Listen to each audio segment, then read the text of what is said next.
iPads and other devices are called tablets because they belong on tables. They are tested 20 centimeters away from that big guy that I showed you before.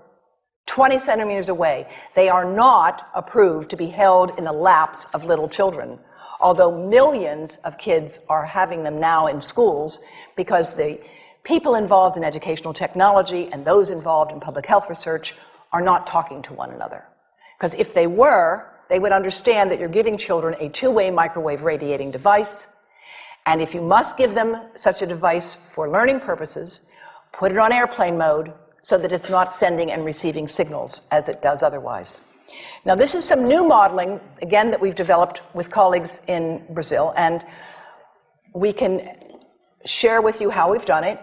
We first start out with the MRI and create the model with 1 millimeter voxels, and this is quite a bit of work goes into creating this, and here is what it looks like after a period of 6 minutes.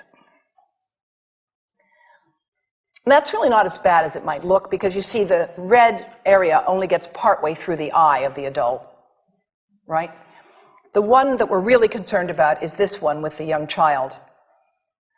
And this is a 3-year-old brain that we modeled. And you see that by the end of that 6-minute call, the peak radiation, yellow and red, is getting all the way into almost both eyes. And again, this is one call, and it's not going to kill anybody. It may not cause any biological effect whatsoever for 1 call or 2 calls or 3 calls. But the question is, what's the cumulative impact of this kind of exposure? How do we evaluate it? And I want to show you an example of some of the work that we are doing now that I'm releasing here for the first time. And this is a modeled microwave radiation dose of a 6-year-old with greater levels to the frontal and temporal lobes, eyes and cheek. And watch this here.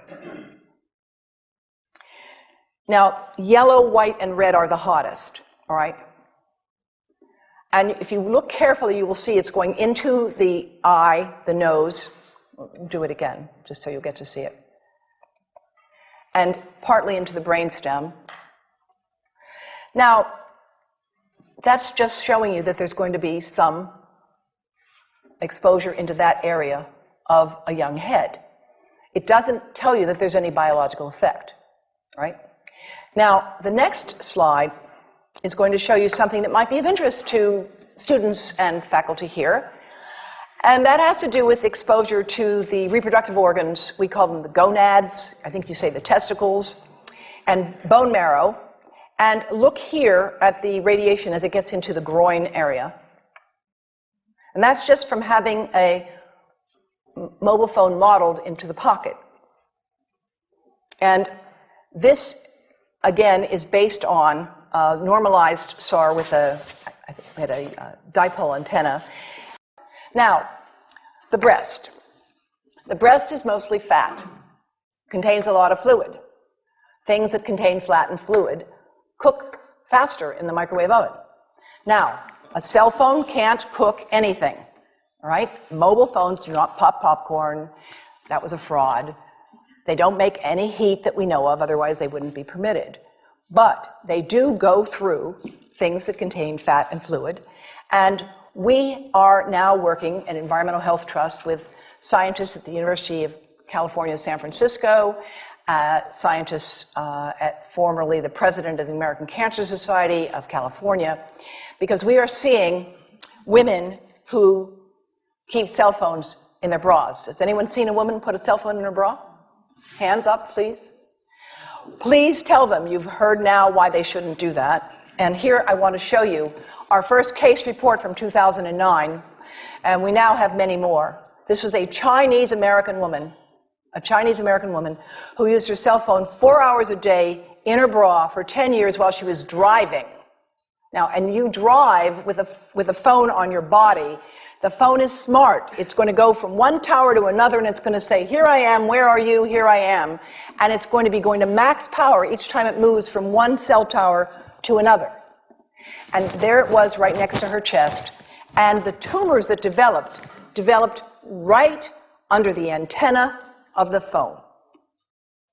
unusual tumors. But in the meantime, people have a right to know how you can minimize exposure. And again, I think this information is available on our website, will be available on yours. Remember, if you have to give a phone to a child, put it on airplane mode. And think about this. That microwave oven, it works because there's a metal box around a microwave signal, and the signal pings all over the place. Next time you get into an elevator or a train for any length of time, put your phone on airplane mode. Otherwise, that signal is going all over the place, magnifying and coming back. Keep the mobile phone away from you when it's on and you are asleep.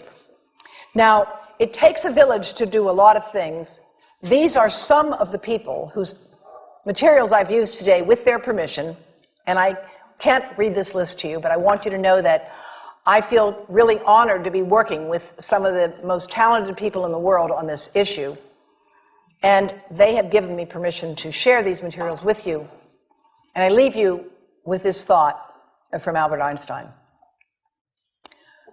The world is not dangerous because of those who do harm, but because of those who look at it without doing anything.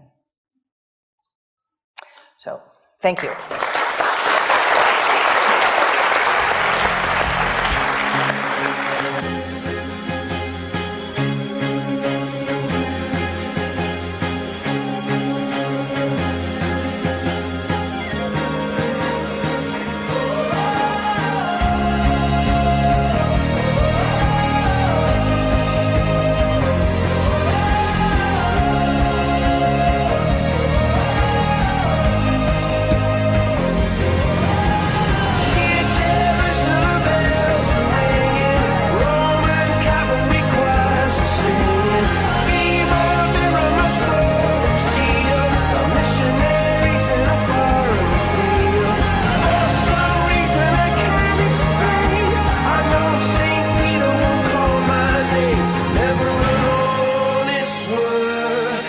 That was when I ruled the world.